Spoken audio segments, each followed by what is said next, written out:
Assalamualaikum warahmatullahi wabarakatuh.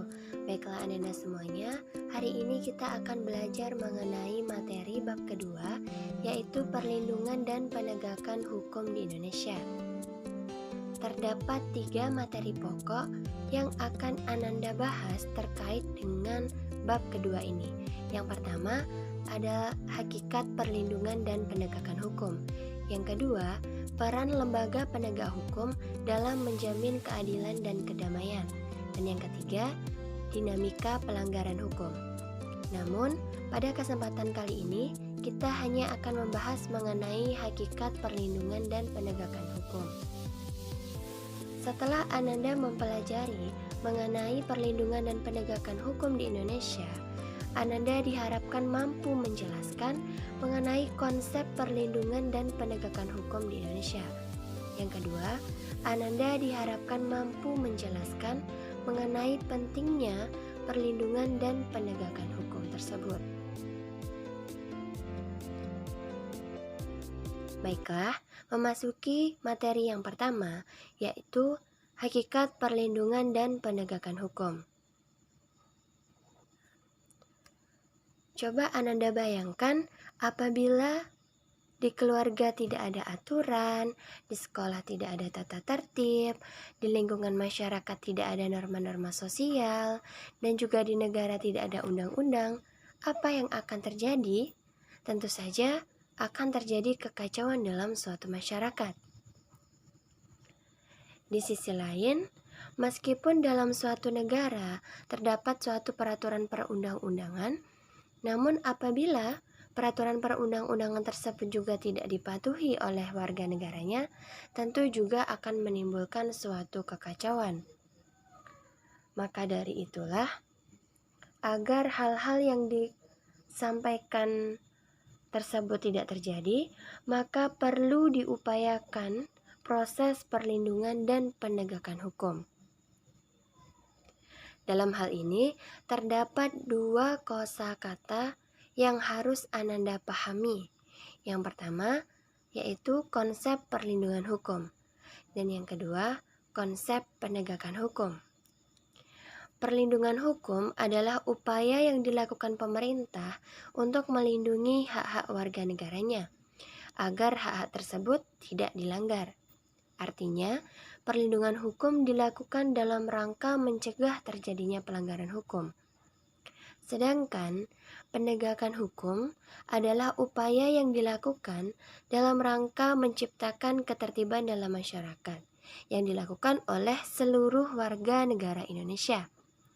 Jelas dalam hal ini telah tampak perbedaan antara konsep perlindungan hukum dengan konsep penegakan hukum, yang mana perlindungan hukum adalah upaya yang dilakukan oleh negara ataupun pemerintah untuk melindungi hak-hak dari warga negaranya. Sedangkan penegakan hukum dilakukan oleh seluruh warga negara Indonesia. Jadi, penegakan hukum tidak hanya menjadi tanggung jawab pemerintah maupun aparat penegak hukum saja. Suatu perlindungan hukum dapat dikatakan sebagai perlindungan apabila mengandung unsur-unsur sebagai berikut. Yang pertama, adanya perlindungan dari pemerintah kepada warga negaranya. Yang kedua, berkaitan dengan hak-hak warga negara. Yang ketiga, adanya jaminan kepastian hukum. Dan yang keempat, adanya sanksi hukuman bagi pihak yang melanggarnya.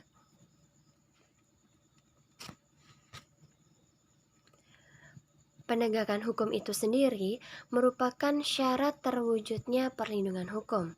Dengan kata lain, perlindungan hukum dapat terwujud apabila proses penegakan hukum dilaksanakan. Kepentingan setiap orang pun juga akan terlindungi apabila hukum yang mengaturnya dilaksanakan baik oleh masyarakat itu sendiri maupun oleh aparat penegak hukum. Misalnya, suatu keteraturan dalam berlalu lintas akan terwujud apabila undang-undang yang mengatur tentang lalu lintas dan angkutan jalan juga dilaksanakan. Begitu pula dengan kehidupan di sekolah, keluarga, dan masyarakat juga akan tertib, aman, dan juga tentram apabila norma-norma dan peraturan yang berlaku di lingkungan tersebut dilaksanakan. Kemudian materi yang kedua mengenai pentingnya perlindungan dan penegakan hukum. Yang mana perlindungan dan penegakan hukum tersebut sangat penting dilakukan karena dapat mewujudkan yang pertama, tegaknya supremasi hukum. Supremasi hukum bermakna bahwa hukum mempunyai kekuasaan mutlak dalam mengatur pergaulan manusia dalam berbagai macam kehidupan. Dengan kata lain, semua tindakan warga negara maupun pemerintah harus selalu berlandaskan pada hukum yang berlaku. Tegaknya supremasi hukum tidak akan terwujud apabila aturan-aturan yang berlaku tidak ditegakkan dengan baik oleh masyarakat maupun aparat penegak hukum. Kemudian yang kedua, tegaknya keadilan. Tujuan utama hukum adalah untuk mewujudkan keadilan bagi setiap warga negara Indonesia, yang mana setiap warga negara dapat menikmati haknya untuk melaksanakan kewajibannya, merupakan wujud dari keadilan tersebut. Hal itu dapat terwujud apabila aturan-aturan yang berlaku ditegakkan. Kemudian yang ketiga, mewujudkan perdamaian dalam kehidupan di masyarakat. Kehidupan yang diwarnai dengan suasana yang damai pastinya merupakan harapan setiap orang. Nah, perdamaian itu sendiri akan terwujud apabila setiap orang merasa dilindungi hak-haknya dalam segala bidang kehidupan. Dan hal itu juga akan terwujud pula apabila aturan-aturan yang berlaku dilaksanakan.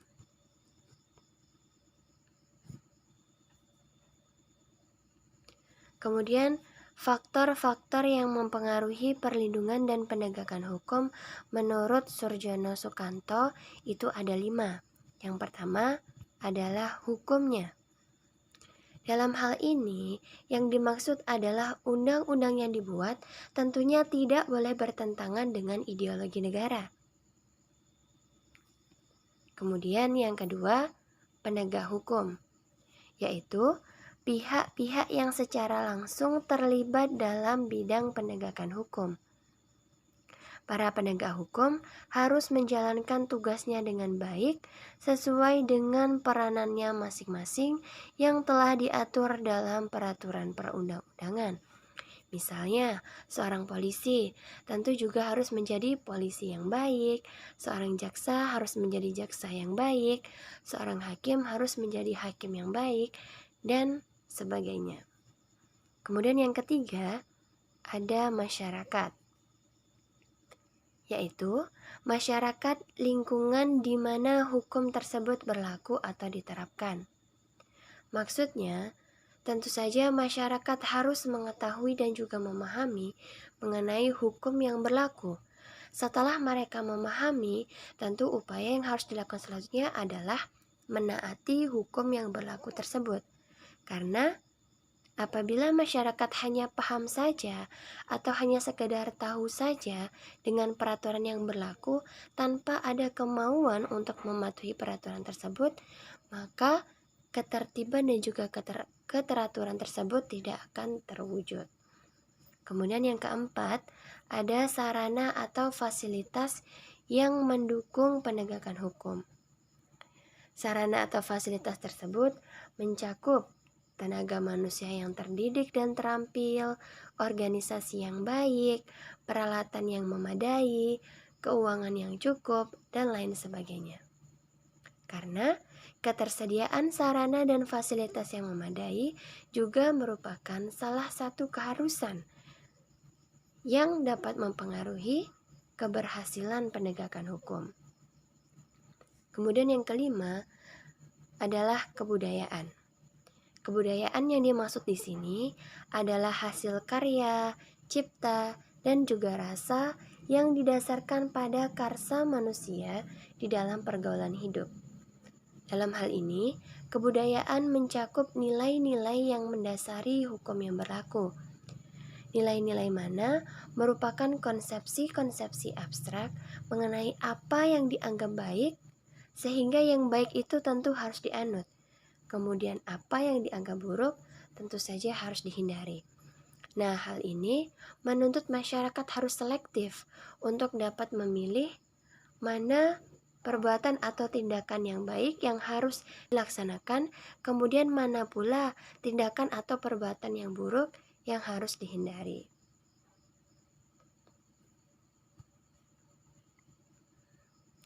Nah, demikian saja materi kita hari ini yang berkaitan mengenai hakikat perlindungan dan penegakan hukum di Indonesia. Kemudian, kita juga telah membahas mengenai pentingnya perlindungan dan penegakan hukum di Indonesia. Mohon maaf apabila terdapat kesalahan dalam perkataan maupun perbuatan. Assalamualaikum warahmatullahi wabarakatuh.